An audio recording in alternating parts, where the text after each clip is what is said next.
हिंगोली जिल्ह्यात शालेय पोषण आहाराच्या दर्जावर गंभीर प्रश्नचिन्ह निर्माण झाले। जिल्हा परिषद शाळांना पुरवण्यात आलेल्या धान्यामध्ये चक्क किडे आढळल्याचा आरोप शिवसेनेने केलाय। एवढंच नाही तर विद्यार्थ्यांच्या आहारासाठी एक्सपायर झालेला मसाल्याचाही पुरवठा करण्यात आल्याचा दावा करण्यात आलाय। शिवसेनेचे जिल्हा प्रमुख संदेश देशमुख यांनी काही शाळांना भेट देत हा प्रकार उघडकीस आणलाय। या प्रकरणाची पालकमंत्री नरहरी झिरवाळ यांनीही दखल घेत चौकशी करून कारवाई करण्याचे आदेश देणार असल्याचं सांगितलंय। संबंधित शाळेमध्ये शालेय पोषण आहारामध्ये त्या ठिकाणी निकृष्ट दर्जाचं अन्न त्या धान्य त्या ठिकाणी देण्यात येत आहे।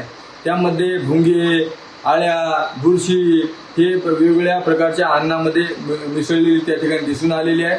आणि दुसरी महत्त्वाची गोष्ट म्हणजे ते ज्यावेळेस शिक्षक एखादा ते ते धान्य नाकारतो त्यावेळेस त्या शिक्षकांना कोणीतरी सत्ताधाऱ्याचं नाव सांगून त्या ठिकाणी दमदाटी केल्याचा प्रकार त्या ठिकाणी आढळून आला।